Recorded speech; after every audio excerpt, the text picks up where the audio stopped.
তখন চলতো, এখন চলেনি। এখন বানি পয়সা কম, আর মজুরিও কম, আর এখন কাপড় নিয়ে সংসার চালাতে কষ্ট।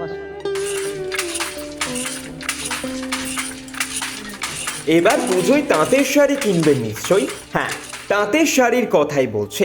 বাংলার ঐতিহ্যের তাঁত শিল্প, বাংলার তাঁতিদের হাতে বোনা তাঁতের শাড়ি। কিন্তু বর্তমান যুগে ঐতিহ্যবাহী তাঁত শিল্প এখন টিকে থাকার লড়াইয়ে। গ্রাম থেকে শহর, মফস্বল থেকে রাজধানী, মা দুর্গার আগমনে সবাই ব্যস্ত।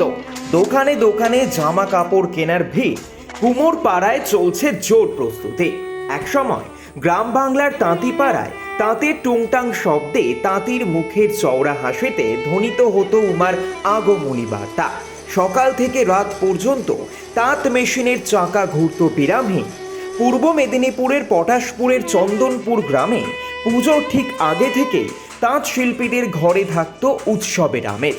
হাতে বোনা শাড়ির গায়ে লাল সবুজ নকশা যেন নিজেদের গল্প বলতো শিল্পীর ভালোবাসা, পরিশ্রম আর ঐতিহ্যে। কিন্তু সময় বদলেছে, আধুনিকতার ঢেউ এসে ধাক্কা দিয়েছে এই প্রাচীন শিল্পকে।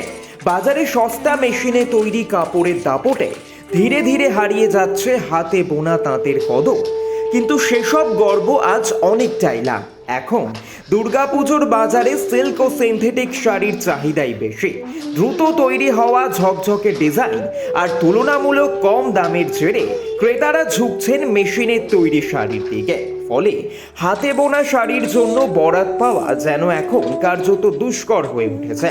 পটাশপুরের তাঁত শিল্পীদের কণ্ঠে আক্ষেপের সুর।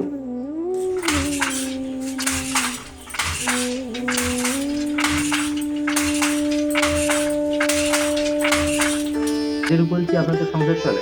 তখন চলতো, এখন চলেনি। এখন বানি পয়সা কম, আর মজুরিও কম, আর এখন কাপড় নিয়ে সংসার চালাতে কষ্ট। কেন, কারণ? কারণ এই যে পয়সা কম, মজুরি পাচ্ছি না, কম পাচ্ছি, এই নিয়ে চালাতে কষ্ট। এই কাজের কি বরাদ্দ এখন বেশি পান না? না, এখন বেশি পাইনি। পুজোর থেকে তখন বেশি পাইছে, তখন আমি হাসি ফুটতে মুখে, ভালো লাগতায়। এখন তো আর ভালো লাগেনি। মানে এই কাজ কি শুধু আপনি এখানে করেন নাকি আরো? না, এখানে অনেকজন করে। এই তাঁতি তাঁত শিল্পীদের শ্বাস, বেঁচে থাকা পথ্যে। আগে পুজোতে তাঁতির বাড়িতে আসতো নতুন জামা, পরিবারের মুখে থাকতো তৃপ্তির হাসি। কিন্তু এখন পুজো এলেও সেই আনন্দ আর নেই। দিনের পর দিন অবহেলা আর অব্যবস্থাপনার শিকার বাংলার এই ঐতিহ্যবাহী তাঁত শিল্প। ব্যুরো রিপোর্ট, এই মুহূর্তে।